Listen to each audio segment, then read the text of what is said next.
ശ്രീ ഷാഫി, ഒരധ്യാപകനും ഒരു മാനേജ്മെൻറ്റും ഒരു വകുപ്പും ഇങ്ങനെ കുഞ്ഞുങ്ങളുടെ ജീവൻ അത് അപകടത്തിൽപ്പെട്ടു പോട്ടെ അല്ലെങ്കിൽ എന്തെങ്കിലും സുരക്ഷാ മുൻകരുതലുകൾ സ്വീകരിക്കേണ്ടതില്ല എന്ന് സ്വയം കരുതുകയൊന്നുമില്ല. പക്ഷേ ഇവിടെ ഇങ്ങനൊരു അനിഷ്ട സംഭവം ഉണ്ടായി, ആ കുഞ്ഞിൻ്റെ ജീവൻ നഷ്ടമായി എന്നുള്ളതും യാഥാർത്ഥ്യമാണ്.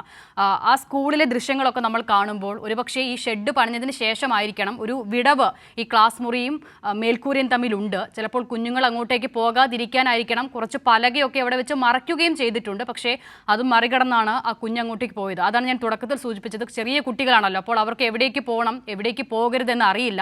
ചിലപ്പോൾ അറിയാമെങ്കിൽ പോലും അതൊന്നും ചിന്തിച്ച് പ്രവർത്തിക്കുന്ന ഒരു പ്രായവുമായിരുന്നില്ല. അപ്പോൾ ആ കുട്ടികളെയൊക്കെ നമ്മൾ കൈകാര്യം ചെയ്യുമ്പോൾ അല്പം കൂടിയൊക്കെ ജാഗ്രത പാലിക്കണമായിരുന്നു അല്ലേ?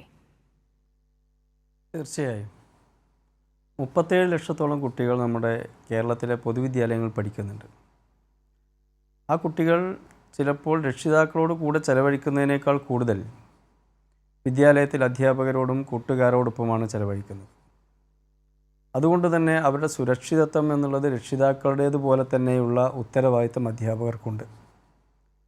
ഒരു അധ്യാപക സംഘടനാ പ്രവർത്തകൻ എന്നുള്ള നിലക്ക് സ്വന്തം കുട്ടി മരണപ്പെട്ടതുപോലെയുള്ള ഒരു മനോനിലയിലാണ് ഞങ്ങൾ അധ്യാപകരെല്ലാവരും തന്നെ ഉള്ളത്. ഇത്തരം കാര്യങ്ങളെക്കുറിച്ചെല്ലാം ഡിപ്പാർട്ട്മെൻറ്റ് നേരത്തെ തന്നെ വെക്കേഷനിൽ തന്നെ വളരെ കൃത്യമായ ഉത്തരവുകൾ ഇറക്കുകയും ശ്രദ്ധിക്കാൻ ബന്ധപ്പെട്ട എല്ലാ ഡിപ്പാർട്ട്മെൻറ്റുകളോടും ആവശ്യപ്പെടുകയും ചെയ്തിരുന്നു. എന്നാൽ ഇവിടെ സംഭവിച്ചത് എന്താണ് എന്ന്, ഒരു വൈദ്യുതി കമ്പി സ്കൂളിൻ്റെ കോമ്പൗണ്ടിലൂടെ കൊണ്ടുപോവുക എന്നുള്ളത് വളരെ അപകടകരമായ കാര്യമാണ്. ഇവിടെ സംഭവിച്ചത് എന്താണ് എന്ന് ഒരു ചാനൽ ചർച്ചയിൽ വിശകലനം ചെയ്യപ്പെടേണ്ടതല്ല. അതിനെക്കുറിച്ച് വിവിധ തലങ്ങളിൽ ഡിപ്പാർട്ട്മെൻ്റ് ആകട്ടെ പോലീസാവട്ടെ വിവിധ അന്വേഷണങ്ങൾ നടക്കുകയും കുറ്റക്കാരാരായാലും അവർക്കെതിരെ നടപടിയെടുക്കുകയും വേണം എന്നുള്ളത് തന്നെയാണ് ഞങ്ങളുടെ അഭിപ്രായം. ഈ വ്യസനത്തിൽ മിഥുൻ്റെ കുടുംബത്തോടും അവിടെയുള്ള കുട്ടികളോടും സമൂഹത്തോടും ഒപ്പം പങ്കെടുക്കുകയും ചെയ്യുകയാണ് KSTA.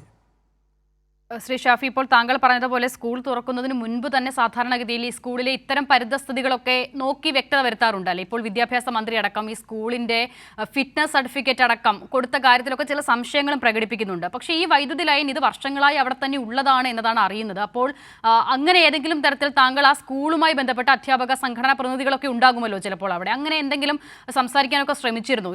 ഈ വൈദ്യുതി ലൈൻ അത് ശ്രദ്ധയിൽപ്പെടാതെ പോകുകയായിരുന്നോ, അതോ ഇത്ര വർഷമായി അവിടെ ഉണ്ടായിരുന്നു, അത് ഇതുവരെ ഒരു അപകടവും ഉണ്ടാക്കിയില്ല, അപ്പോൾ ആ നിലയിലൊരു പ്രശ്നമില്ല എന്ന് കരുതിയതാണോ, അതോ നടപടിയൊക്കെ KSEBയുടെ അടക്കം ആവശ്യപ്പെട്ട് കാത്തിരിക്കുകയായിരുന്നു? അങ്ങനെ എന്തെങ്കിലും വ്യക്തത വരുന്നുണ്ടോ?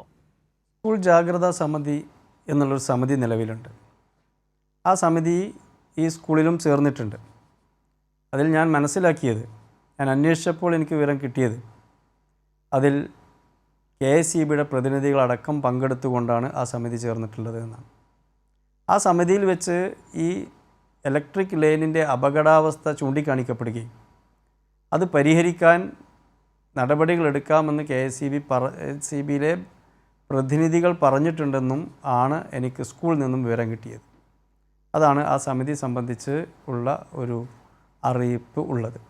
മറ്റു കാര്യങ്ങളെല്ലാം ഇപ്രാവശ്യത്തെ പ്രത്യേകിച്ചും വിദ്യാഭ്യാസ മന്ത്രിയുടെ പ്രത്യേക താൽപ്പര്യപ്രകാരം ഓരോ പോയിൻറ്റുകളും കൃത്യമായി കാണിച്ചുകൊണ്ടുള്ള ഉത്തരവുകളാണ് ഉണ്ടായത്. സ്കൂൾ തുറക്കുന്നതിന് മുമ്പ് അത്രമാത്രം ജാഗ്രതയോടുകൂടിയാണ് ഗവൺമെൻറ് ഏറ്റെടുത്തത്. എന്നാൽ 37 ലക്ഷം കുട്ടികൾ പഠിക്കുന്ന ഈ മേഖലയിൽ ഒരു കുട്ടിയുടെ മരണം അങ്ങേയറ്റം വ്യസനകരമാണ്. അതിന് പകരമൊന്നുമാവില്ല. KSTA ഇപ്പോൾ ആ കുടുംബത്തിന് 10 ലക്ഷം ധനസഹായം നൽകാൻ ഞങ്ങൾ തീരുമാനിച്ചിട്ടുണ്ട്. പക്ഷേ ഈ അവസരത്തെ മറ്റു ചില രാഷ്ട്രീയ ലക്ഷ്യങ്ങൾക്കായി ചില ആളുകൾ ഉപയോഗിക്കുന്നതായിട്ടാണ് ഈ അതിനുശേഷം അവിടെ നടക്കുന്ന പത്രങ്ങളിൽ കാണുന്ന നാട്ടിൽ കാണുന്ന പ്രതികരണങ്ങളിൽ നിന്ന് ബോധ്യപ്പെടുന്നത്. അത് തീർച്ചയായും ഒരു പക്വതയുള്ള നിലപാടല്ല എന്നുള്ളത് കൂടി ഞാൻ ഈ സമയത്ത് പറയുകയാണ്.